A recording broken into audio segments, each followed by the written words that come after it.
Bueno, buenos días. Gracias por estar aquí, bienvenidos.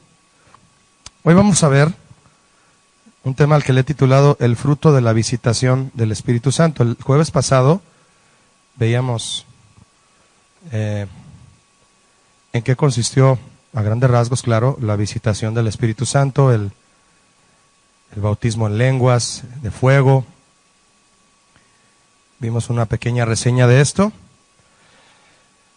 Y ahora quiero invitarles a ver cuál fue el fruto de esta visitación del Espíritu Santo. Yo encontré en esta lectura de Hechos capítulo 2, iniciando a partir del verso 14, tres áreas en donde hubo en cada una de ellas un fruto específico, producido por haber sido visitados por el Espíritu Santo. El Espíritu Santo, ustedes saben que a través del bautismo que trajo a los apóstoles y a los discípulos, los capacitó, ¿cierto? El Espíritu Santo capacita a la iglesia para ser una ventana de Cristo al mundo. La iglesia debe ser una ventana por donde el mundo vea a Cristo. No debe de ser, por el contrario, la iglesia un espectáculo al mundo. Ustedes y yo recordamos que el jueves pasado en lo que leíamos, parece ser que a muchos les pareció, redondeé un poquito ahí, un espectáculo lo que sucedió a través del repartimiento de las lenguas de diferentes idiomas. A tal grado que dijeron, estos están borrachos, ¿verdad? Han bebido mosto y están embriagados. Pedro responde a eso y comienza a notarse cuál es el propósito, mis hermanos, de que el Espíritu Santo venga, visita a la iglesia y le dé poder y la capacite. Porque también en esto hay no solo controversias, hay malos entendidos en realidad de para qué es el poder el del Espíritu Santo. En el verso 14 dice, entonces Pedro, estoy en capítulo 2, poniéndose en pie con los 11, ya habíamos hablado de quien sustituyó a Judas, alzó la voz y les habló diciendo, varones judíos y todos los que habitáis en Jerusalén, esto os sea notorio y oíd mis palabras. En primer lugar vemos, mi hermano, que alguien se levantó a dejarle en claro a la gente, en este caso al mundo, porque cuando Pedro dice varones judíos, se refiere a todos los visitantes de otras naciones que venían a esta fiesta en Jerusalén. Y cuando dice, y todos los que habitáis en Jerusalén, se refiere a los nativos de donde él estaba. Entonces, les habló a todos. ¿Se puede usted imaginar el auditorio que tenía Pedro? Dice al final del pasaje, casi al final, que casi 3,000 atendieron este mensaje de Pedro, se convirtieron. 3,000. Son demasiados, ¿no? Entonces, la audiencia era bastante grande. Yo no sé si tendría micrófono Pedro, pero se acomodaban de una forma técnica, ¿verdad? Que debían escucharse, era mucha gente. Pedro dice a la gente, ¿por qué deben escuchar a los creyentes? Comenzó esta manifestación poderosa de parte de Dios del repartimiento de las lenguas, que ya hablamos el jueves pasado, y todos empezaron a malentenderlo, como ocurre hoy. Muchos a veces malentendemos al no recibir una explicación clara de lo que está pasando, bíblicamente, claro, respaldada bíblicamente, no entendemos algo espiritual y lo malinterpretamos. Y así es como se va transmitiendo de iglesia en iglesia ese malentendido de una manifestación espiritual. Debe de haber una explicación. Pedro la explica. Y les explica por qué deben oír a los creyentes que recibieron las diferentes lenguas. Él explica que las profecías del Antiguo Testamento se cumplirían por completo en Jesús, porque Jesús es el Mesías. Y él explica de las promesas y del Mesías en este mismo capítulo 2 de Hechos. Y porque Cristo resucitado podría cambiar sus vidas. Fíjese lo que Pedro empezó a enseñar. Empezó a hablar, número 1, que se cumplirían las profecías. Note eso, por medio de Jesús. Número 2, que Jesús es el Mesías. Y número 3, que Cristo, habiendo sido crucificado y resucitado, puede cambiar las vidas. de las personas. Entonces, de entrada usted y yo estamos viendo cómo es que el mensaje de Pedro deja en claro lo que está pasando en una manifestación que a muchos les parece un espectáculo y que muchos no entienden y empiezan a juzgar mal. La 3, hermana, era que Cristo crucificado y resucitado cambia las vidas de las personas. Estas 3 cosas que le dije, repito, Pablo las expresa aquí en este capítulo 2. Si usted lee del 14 hasta el 21, eso es lo que él habló aquí, entre todo lo que él predicó. Fue un mensaje tremendo, mi hermano, que nada más así, yo creo que no hizo bosquejo, simplemente ya habiendo estudiado la ley, viendo cómo se cumplía la profecía del profeta Joel, experimentó lo que Jesús había hecho, sabía el propósito de la venida de Jesús, empieza a predicar con un denuedo que pues ni parecía Pedro, ¿verdad? O por lo menos ya no era el Pedro que conocíamos cuando Jesús estaba con él físicamente. Y dice el verso 15, si me acompaña, porque estos no están ebrios. ¿Se fija usted cómo se necesita una explicación? No están ebrios, no confundan las cosas. Aquí está ocurriendo algo que, si bien es una manifestación diferente, rara, tienen que encontrar el propósito de Dios. No se enfoquen en el fuego y en la nube, hablando del Sinaí en aquel tiempo en Israel. No se enfoquen en que hay truenos, relámpagos, la tierra tembló. Enfóquense en que Dios quiere hablarnos. Entonces, Pedro centró la cuestión en la parte importante. No están ebrios como ustedes suponen, porque es la hora tercera del día, es decir, son las 11 de la mañana, no es hora de estar tomando vino. Es un decir, ¿no? Es temprano, pues. Esta respuesta de Pedro a la acusación de que estaban ebrios fue que era demasiado temprano, eso lo entendemos. Y en el 16 les dice, mas esto es lo dicho por el profeta Joel. A partir de ahí, mi hermano, y en adelante, hasta los versos de muy abajo en el capítulo 2, Pedro comienza a predicar lo escrito por el profeta Joel en el capítulo 2, 28 y 29, si usted quiere anotarlo. Joel 2, 28 y 29. Ahí está lo que Pedro está hablando con respecto a la profecía de Joel. Usted puede notar en su Biblia que los versículos que están a continuación del verso 16 de Hechos 2 están en letra cursiva, y es que indica que es una porción del Antiguo Testamento hablada por Pedro en ese momento. Por eso está con letra, algunas Biblias está así, y aquí estoy viendo que la de mi hermano está así. Cuando alguien en el Nuevo Testamento hablaba algo del Antiguo, lo ponen en nuestra Biblia Reina Valera, por lo menos la versión más recurrida, lo ponen con letras cursivas y a manera de versos, como los Salmos. Eso es lo que fue escrito en el libro de Joel. Entonces, no todas las cosas señaladas de Joel, vamos a aclarar esto, mis hermanos, sucedieron esa mañana en particular. ¿Qué dice la profecía de Joel? Déjeme encontrar aquí algo. Dice Pedro, a partir del 16 que dijo eso, dice el 17, y en los postreros días, dice Dios, derramaré de mi espíritu sobre toda carne, y vuestros hijos y vuestras hijas profetizarán, y vuestros jóvenes verán visiones, y vuestros ancianos soñarán sueños, y de cierto, sobre mis siervos y sobre mis siervas, en aquellos, note que dice siervas, para aquel que dice que la mujer no puede predicar, en aquellos días derramaré de mi espíritu y profetizarán, y daré, ¿y qué es profetizar aquí? Predicar la palabra, como las hijas de Felipe. Y daré prodigios arriba en el cielo y señales abajo en la tierra, sangre y fuego y vapor de humo, el sol se convertirá en tinieblas y la luna en sangre antes que venga el día del Señor, grande y manifiesto, y todo aquel que invocar el nombre del Señor, esto tiene la importancia, será salvo. ¿Nota usted cómo el profeta Joel está hablando de manifestaciones naturales? Derramamiento de lenguas, acciones físicas y sobrenaturales que demuestran que el Señor está ahí. Pero ¿qué hay al final de todo esto? Salvación.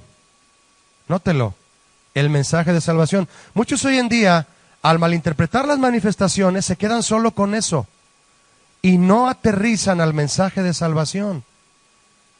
Y todo aquel que invocar el nombre del Señor será salvo. Y les dice en el 22, Pedro, varones israelitas, oíd estas palabras. Y empieza a hablar, ¿de quién cree usted? De Jesús Nazareno. Ahorita continúo en el 22. Ahora, usted y yo acabamos de leer la profecía de Joel mencionada por Pedro en ese discurso. No todas las cosas que señaló Joel sucedieron esa mañana, mis hermanos, en el Pentecostés. No todo. ¿Qué nos dice eso? La frase, los postreros días, ubique usted esta frase, en los postreros días. Esos postreros días no incluyen solamente los días de la iglesia primitiva, incluyen nuestros días hasta hoy. Son nuestros días, los nuestros, hasta hoy, hasta que Cristo venga. Entre la primera y segunda venida de Cristo, son esos días que Joel habló. Es otra manera de decir de hoy en adelante. Al decir en los postreros días, repito, es una forma de decir de hoy en adelante. Se escucha diferente, ¿verdad? Y se entiende mejor. De hoy en adelante, el día del Señor es otra frase que denota la era cristiana. Cuando usted diga, este es el día del Señor, habla de una era, de una época, la época del Señor. Y estamos en la plena, mis hermanos, época del Señor Jesús, la era cristiana. Cuando el Señor espera que su iglesia manifieste a Jesucristo mismo ante el mundo. No lo olvide, la iglesia es la ventana por donde el mundo tiene que ver a Cristo. El mismo Moisés, déjeme decirle, anheló que el Señor derramara su espíritu sobre todos. Él lo escribió en Números 11:29. Repito, Números 11:29. Moisés anheló que el Señor derramara su espíritu sobre todos. Entonces, vimos que en Pentecostés, en esta celebración, el Espíritu Santo, lo vimos el jueves pasado, se derramó en favor de todo el mundo.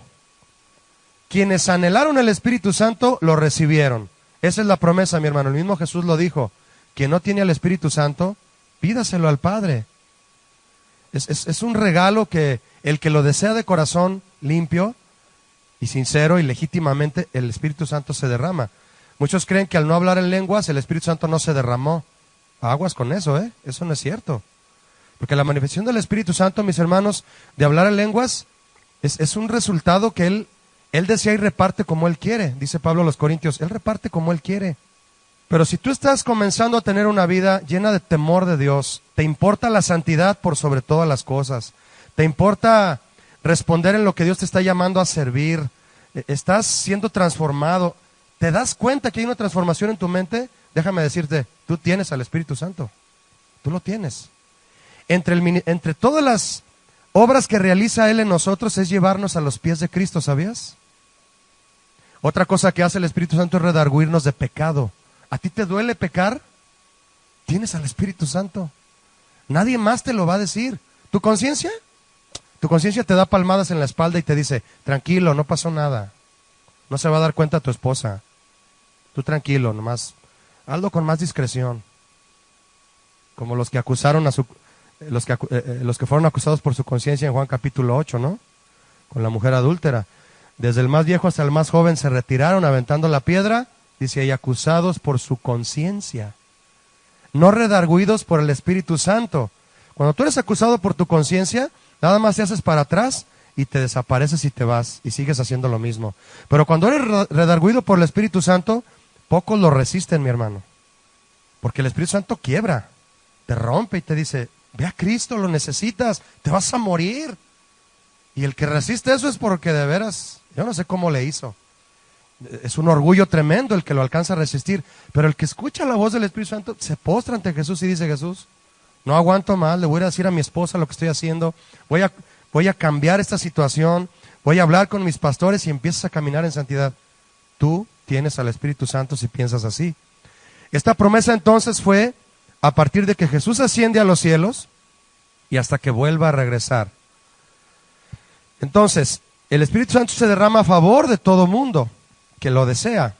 Hombres, mujeres, hijos, hijas, judíos y gentiles. Entiéndase gentiles por personas de nacionalidad no judía.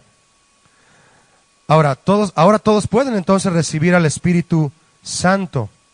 Este fue el pensamiento, mis hermanos, transformador de los judíos y cristianos del primer siglo. el Espíritu Santo.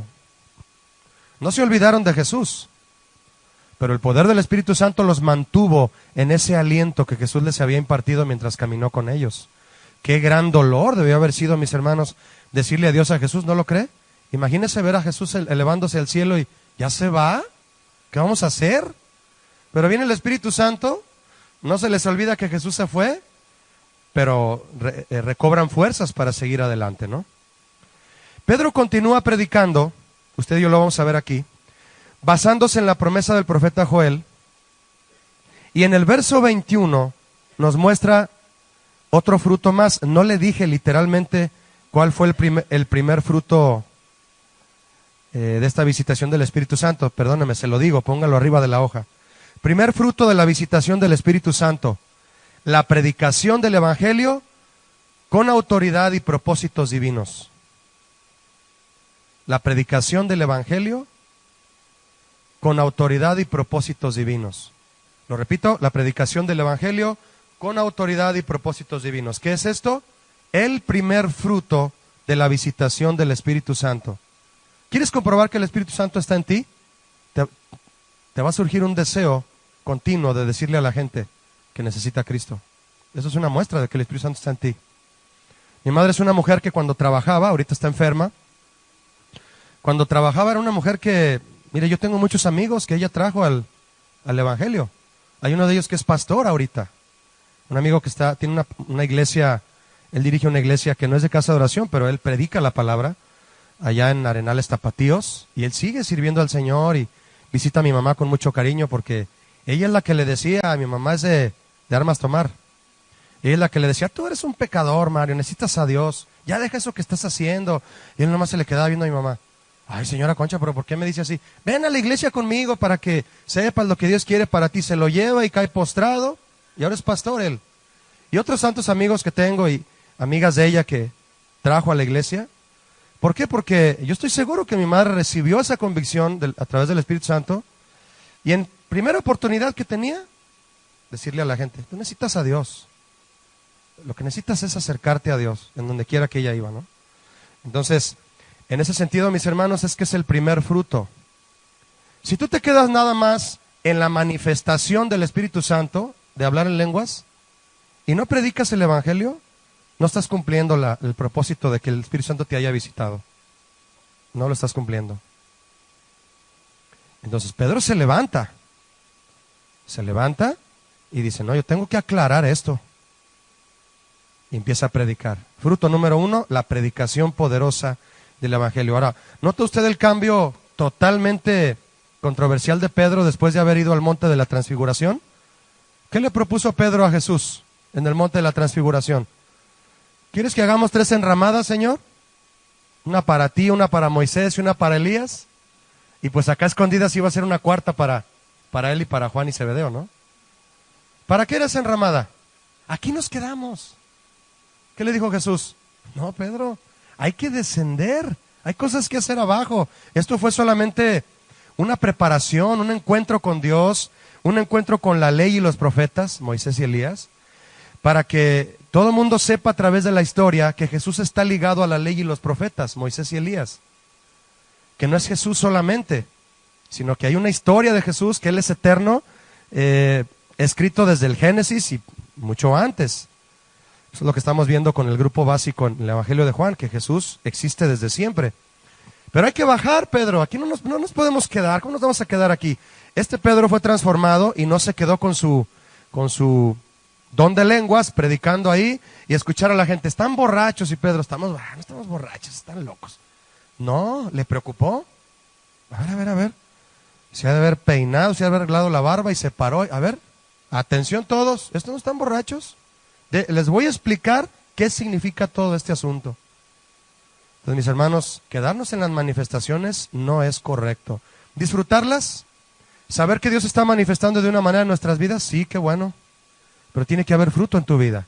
A los cristianos no nos conocen por los dones, nos conocen por los frutos. ¿Tú tienes un don? Qué bueno, muéstralo, úsalo. Pero Jesús dijo, no te voy a conocer por tus dones. ¿Tienes 3, 4 dones? No me presumas. Muéstrame tus frutos. Y el árbol cuando arroja sus frutos, no grita presumiendo, miren mis naranjas, ¿verdad? Miren mis manzanas. El árbol de sandías, no, no es cierto, no hay árbol de sandías. La guía en la tierra, miren mis sandías, no.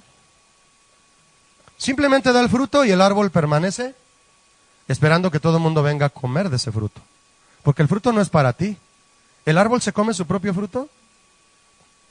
Es para otros. Los dones son para que te vean. ¿Pero qué vas a producir en la gente cuando te vea? Tienes que producir fruto para que ellos sean bendecidos. El árbol de naranjas tiene el don de dar naranjas. Tú puedes ver un árbol de naranjas sin naranjas. Tiene el código en su semilla de dar naranjas. Pero si no está sembrado en una buena tierra, si no le hiciste un cajete para echarle agua, si no lo abonaste, si no le limpiaste de la plaga, es un naranjo, pero que no da naranjas. Qué controversial. Un cristiano que no vive en santidad es un naranjo sin naranjas. Sí, es raro, ¿no? Un manzano sin manzanas, un mango sin mangos, un aguacate vacío, puras hojas, nada de aguacate. Que por cierto está muy caro. Un cristiano sin santidad es un naranjo sin naranjas. Pedro se para y dice, no, vamos a dar fruto. Primer fruto, predicar el evangelio, no lo olvide. Entonces, él se pone de pie y predica y habla de Joel, continúa predicando y en el verso 21 nos muestra el segundo fruto que produjo la visitación del Espíritu Santo, después de haberse comenzado a predicar el evangelio. Verso 21, si gustas verlo conmigo, de Hechos 2. Y todo aquel que invocar el nombre del Señor será ¿qué? Salvo. Un llamado al arrepentimiento, igual que Juan el Bautista. ¿Cuál era el centro del tema de Juan el Bautista? Arrepentíos, arrepentíos, arrepentíos. Hoy no se escucha esa palabra, mis hermanos. Solamente los hombres y mujeres con convicción de lo que es la predicación del verdadero evangelio, sale esa palabra de sus labios. Arrepiéntete, mi hermano. Todo el mundo le quiere rascar la oreja a la gente. Porque cuando dices arrepiéntete de tus pecados, como Juan le dijo a Herodes, Juan el Bautista, ¿qué va a pasar? No les vas a caer bien. Cuando Juan el Bautista en la calle, yendo en su carruaje a Herodes, le dijo a esa mujer que traes es la mujer de tu hermano, ¿no es tu mujer? Que le aventó una bolsa de dinero a Herodes. Toma para tus chapulines y tu miel, a que te compres otro traje de camello. Eso le dijo Herodes, no, lo encarcelaron. Entonces, hoy muchos pastores no quieren ir a la cárcel. ¿Qué es ir a la cárcel? ¿Sabe qué es ir a la cárcel? Quedarse sin personas, quedarse sin ofrendas y sin diezmos. No le quieren decir a la gente arrepiéntete. No. Prefieren poner el partido de México-Alemania y enseguida que se termine el partido iniciar la reunión. Aunque usted no lo crea, eso pasó en una iglesia aquí. De gente que yo conozco, que son mis amigos. No, nosotros vimos el partido y enseguida empezó la reunión. En la iglesia. Ya quitaron la botana, las tortas ahogadas y ya empezó la reunión. Qué triste, ¿no, mis hermanos? No hay un mensaje de arrepentimiento. Entonces, segundo fruto, un llamado al arrepentimiento. 22, varones israelitas, oíd estas palabras. Jesús Nazareno, varón aprobado por Dios entre vosotros con las maravillas, prodigios y señales que Dios hizo entre vosotros por medio de él, como vosotros mismos sabéis, o sea, ustedes lo vieron, ya saben, no les tengo que platicar.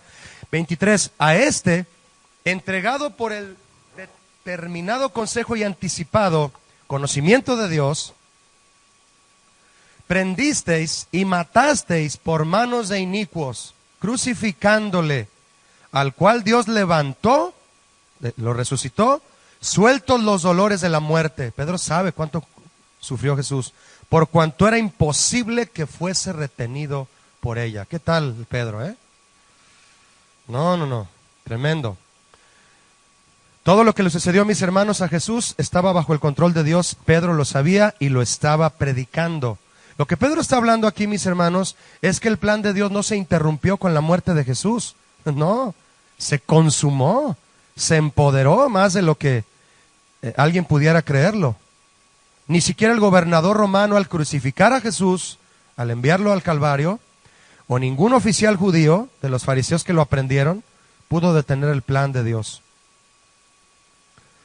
Esto sobre todo, mis hermanos, sabemos, animó a los que enfrentaron opresiones durante el tiempo de la iglesia primitiva.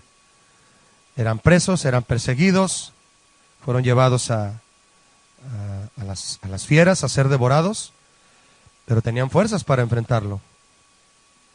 En el verso 24 que usted leyó conmigo, Pedro empezó con una proclamación pública de la resurrección en un tiempo en que esto podía verificarse mediante muchos testigos.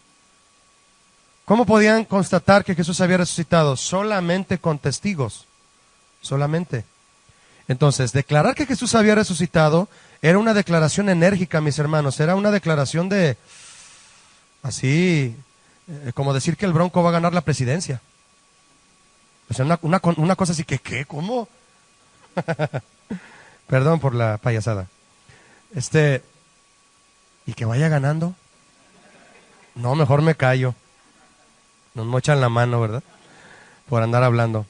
Entonces, era una declaración muy enérgica que escucharan que un hombre había resucitado. Ni para los romanos cabía eso en sus cabezas, ni para los griegos, ¿eh? En la mentalidad romana y griega eso no entraba, la resurrección. No entraba. Entonces, fue una declaración enérgica que muchas personas cuando lo escuchaban querían arremeter contra los apóstoles.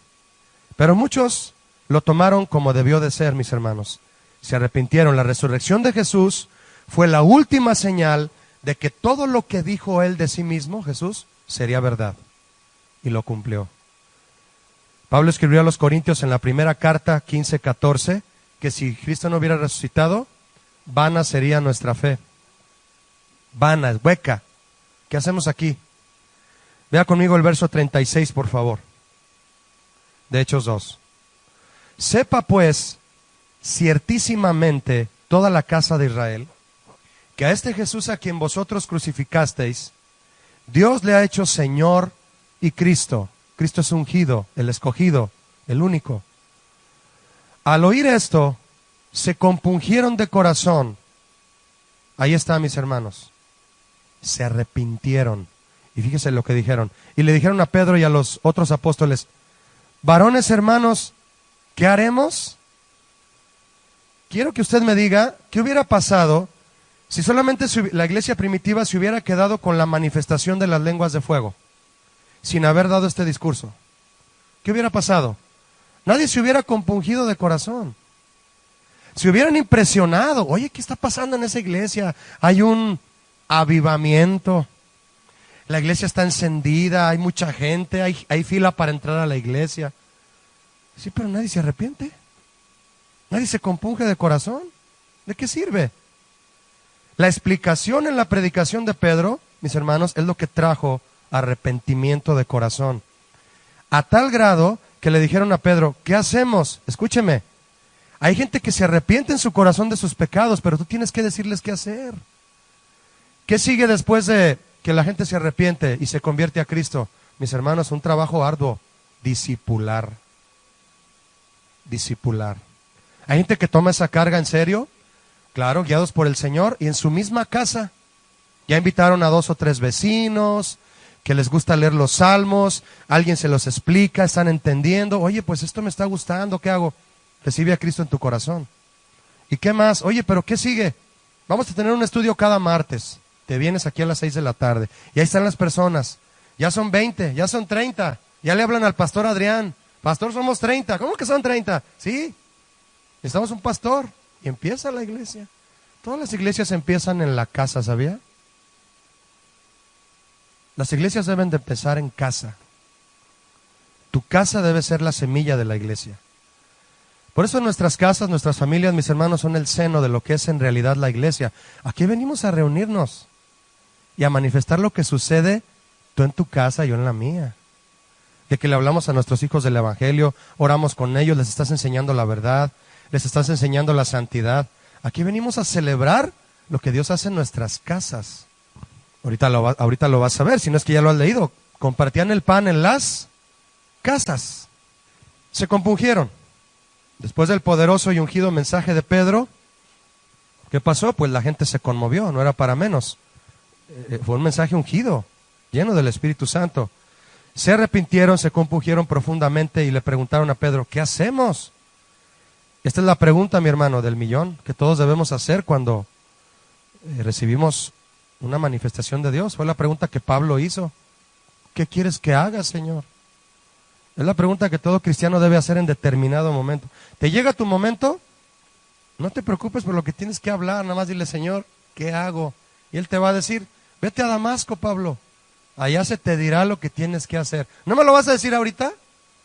No, porque tienes que empezar a generar fe. Y si te lo digo ahorita, no vas a tener fe. Es como Abraham. ¿Qué le dijo Dios a Abraham? Vete de tu tierra y de tu parentela a una tierra que, ¿qué? ¿Le dijo el lugar exacto con GPS y todo? Tú nomás salte. ¿A dónde, Señor? Vete, yo te digo. Si no, no sería fe. Imagínate, el niño quiere que cuando le dices, aviéntate a la alberca, mijo, quiere que le pongas las manos casi pegadas a su tórax, para que sienta que lo vas a atrapar, ¿verdad? Pero si te retiras 2 metros del niño y le dices al niño, arrójate a la alberca, el niño va a decir, no, acércate más, papá. ¿Por qué quiere que se acerque más el papá? Porque quiere sentirse seguro, no quiere generar fe. Entonces, en este sentido, toda la gente que preguntó, perdóneme, ¿qué haremos? Lo que estaban preguntando era, ¿qué sigue después de arrepentirme? Tenían que ser discipulados, mi hermano, no lo olvide. La pregunta básica, no es suficiente sentir tristeza por nuestros pecados, ¿eh? Debemos permitir a Dios que nos perdone, pero debemos vivir como perdonados, siendo discipulados. Magnífica pregunta. ¿Qué hacemos, Pedro? Ahorita les decimos. Y empezaron a discipularlos. Y todos esos que preguntaron qué haremos, si fueron discipulados, muchos de ellos terminaron comidos por las fieras. Ahí está el resultado de la fe y de una entrega verdadera al Señor. Verso 38, Pedro les dijo, arrepentíos y bautícese cada uno de vosotros en el nombre de Jesucristo para perdón de los pecados y recibiréis el don del Espíritu Santo. Una guía perfecta, ¿no lo cree? Fíjese. Número 1, arrepiéntase. Número 2, den pasos de fe. El bautismo es un paso de fe. El bautismo no te salva en sí, pero es un paso de fe y un compromiso que tú haces delante de Dios. ¿Qué estás haciendo cuando te sumerges en el agua? Le estás diciendo, Señor, quiero cambiar de vida. Quiero cambiar de vida. No vas a ser el hombre o la mujer perfecta cuando salgas del agua, pero ya te hiciste el propósito de hacerlo y eso es lo que Dios quiere ver. Eso es lo que Dios quiere ver, que te hagas el propósito de ser alguien diferente. Y el bautismo es como un chócala, Señor. Sello el pacto. ¿Me has llamado? Le entro, Señor. Es firmar el compromiso, es firmar el contrato con Dios. Y de una manera muy hermosa, por cierto, los bautismos son muy emotivos, ¿no? Hemos hablado un poco de eso. Pero después del bautismo, recibir el Espíritu Santo. ¿Se fija usted cómo Pedro dio paso a paso la guía? Arrepiéntanse, bautícense y pidan al Espíritu Santo que comience a guiarlos en esta nueva vida. 39. Porque para vosotros es la promesa, y para vuestros hijos, y para todos los que están lejos. ¿Ya nos incluyó? Para cuantos el Señor nuestro Dios llamare. Llamar, entiéndase, por invitación, y nos ha invitado a todos. Entonces, cuando queremos seguir a Cristo, mi hermano, ya Pedro nos escribió aquí, el Señor nos dice a través de él qué es lo que debemos hacer. Arrepentimiento, bautismo y la guía del Espíritu Santo. Es decir, la guía para cambiar de dirección de vida, del egoísmo a la humildad, de la rebelión a la obediencia, etcétera. Volvernos a Cristo, depender de su perdón día con día, de su misericordia. Esto es la predicación que deja en claro, mis hermanos, por qué vino el Espíritu Santo a visitarlos. Vea conmigo el verso 40, por favor. Y con otras muchas palabras testificaba y les exhortaba. ¿Quién? Pedro, el que negó a Jesús, transformado, ¿por qué? Por el Espíritu Santo. ¿Qué les decía? Sed salvos de esta perversa generación. Parece que lo escribieron ayer, ¿verdad? Así que los que recibieron su palabra, todos fueron bautizados. ¿Se imagina cuánto duraron bautizándolos? A más de 3,000 ahí en el río. Hermoso espectáculo, ¿no? Y se añadieron aquel día, ahí dice, como 3,000 personas. ¿Qué tenía Pedro? Una iglesia de 3,000 personas para reunirse todos los domingos y ya la tenía hecha como pastor. No, mis hermanos, no tenían dónde reunirse. Fueron esparcidos para llevar el evangelio a todo el mundo. Imagínense 3,000 y entre los cuales, si no es que la mitad, la gran mayoría eran gentiles. Es decir, fueron bautizados y arrepintiéndose. Al terminar esto se regresaron a su ciudad. Muchos pastores quieren retener a la gente. ¿Por qué? Porque simboliza ofrendas y diezmos. No quiero que te vayas. Lo piensan y a veces hasta los maldicen para que no se vayan. Si te vas de esta iglesia te va a caer la maldición de Tutankamón. Terrible mentalidad de pastores que quieren retener a la gente. Dios los va a llevar a esparcir el evangelio. Yo he visto un reciclaje, si usted me permite mencionarlo así.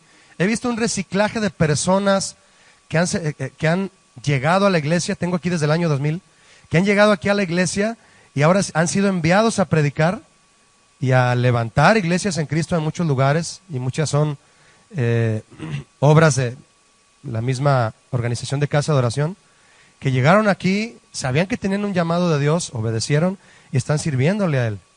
¿Se imagina usted al pastor Chuy reteniendo a todas esas personas? ¿Cómo va a ser predicado el evangelio allá, allá, allá y allá? ¿Va a ir el pastor Chuy a todos lados? No, Pedro no iba a ir a todos lados. No estamos hablando de que se hizo una iglesia grande de 3,000 personas. Hay pastores que se atreven a decir, Pedro tuvo su iglesia de 3,000 y ya empiezan a meter en el tema las mega iglesias. Eso no es un tema, me da cosa decir eso. No, si hay una iglesia grande es porque Dios así lo quiere, y en esa iglesia grande la gente es preparada para ir y llevar el evangelio a todo lugar.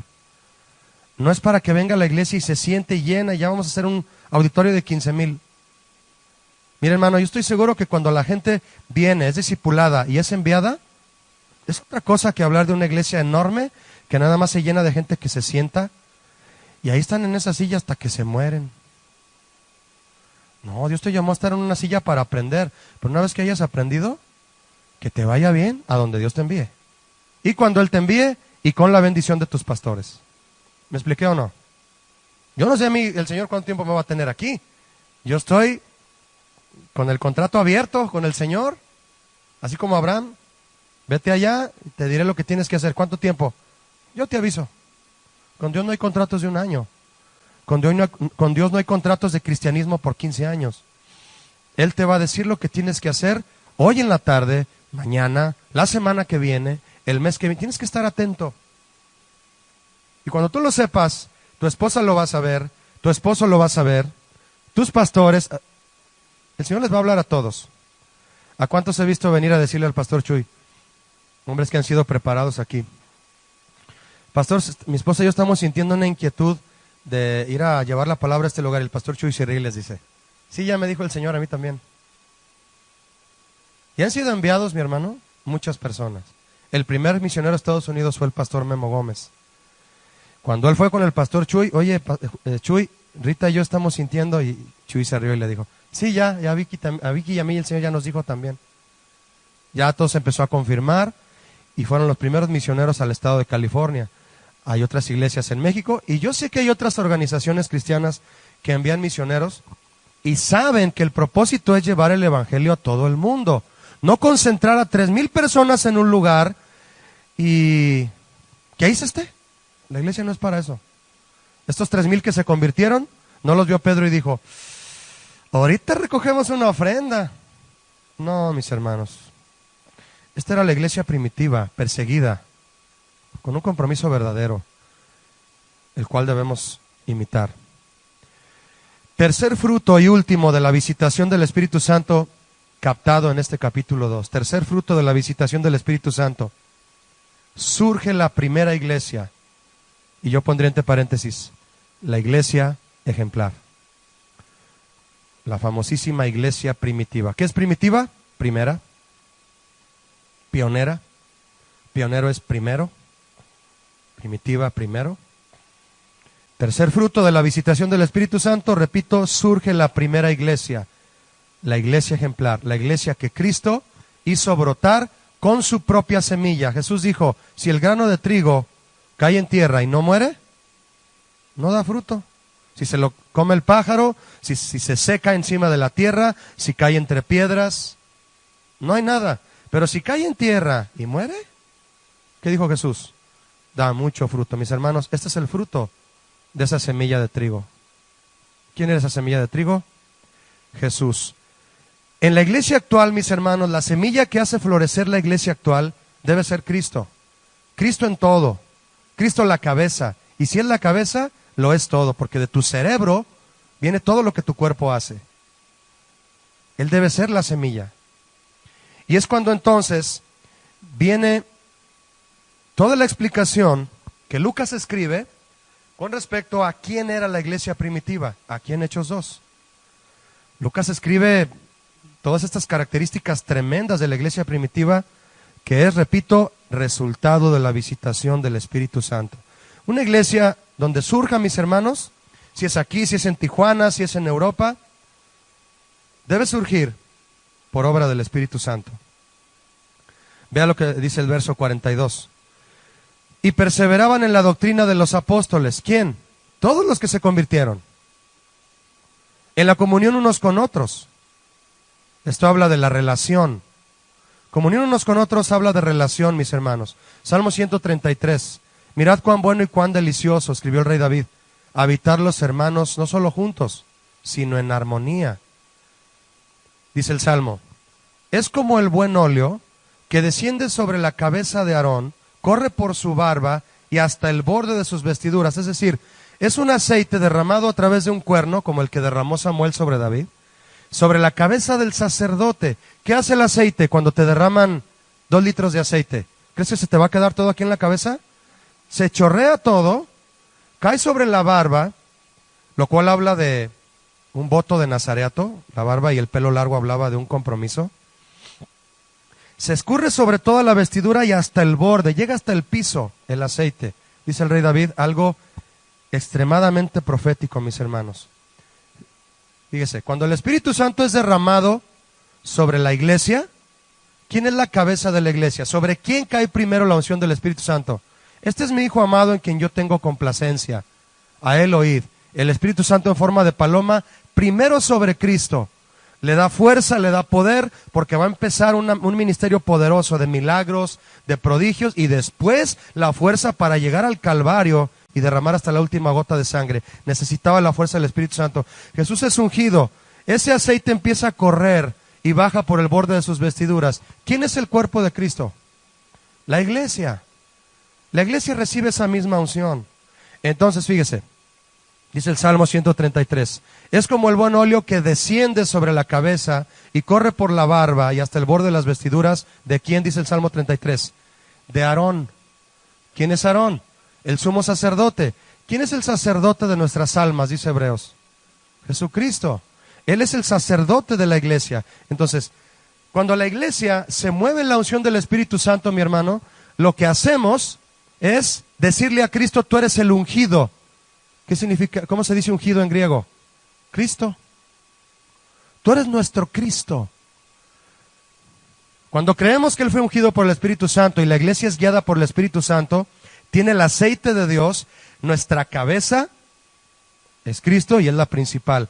El aceite corre por toda la iglesia y es, dice el Salmo, déjenme leer este último versículo, es un salmo de solamente 3 versículos. Salmo 133. Dice, es como el buen óleo sobre la cabeza, el cual desciende sobre la barba de Aarón, y baja hasta el borde de sus vestiduras. Eso significa, mis hermanos, que nosotros agradamos a Dios y le estamos diciendo que Cristo es la cabeza de nosotros como iglesia, cuando dejamos que el Espíritu Santo nos guíe.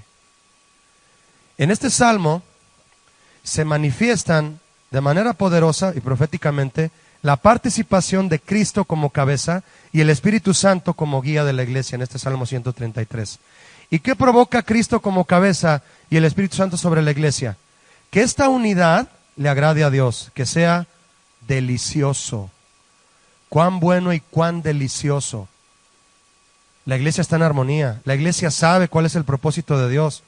Y a Dios le agrada lo que la iglesia hace cuando el sacerdote es ungido y puesto por cabeza, Aarón. La iglesia se mantiene fresca, dice que es como el rocío. ¿Qué hace el rocío, mis hermanos? Cuando cae el rocío sobre la montaña y luego viene el viento, hace mucho frío. La iglesia se mantiene fresca. El rocío causa que que las plantas se mantengan verdes. La iglesia florece, no se seca. Habla del monte de Sión, que es donde se adoraba al Señor. Y en esa iglesia el Señor envía bendición y vida eterna, salvación. ¿Se fija cómo David estaba conectado? Tremendo para escribir el rey David, ¿no? Ahí envía el Señor bendición y vida eterna. Vida eterna es salvación. Si en una iglesia no hay mensaje de salvación, nadie sale bendecido. Nadie. Esta era la iglesia, mis hermanos, primitiva que Jesús sembró con su propia vida y fue el tercer fruto de la visitación del Espíritu Santo. Vamos a ver a más detalle la próxima semana, si Dios quiere, las características de esta iglesia. Que Dios les bendiga y que tengan bonito día.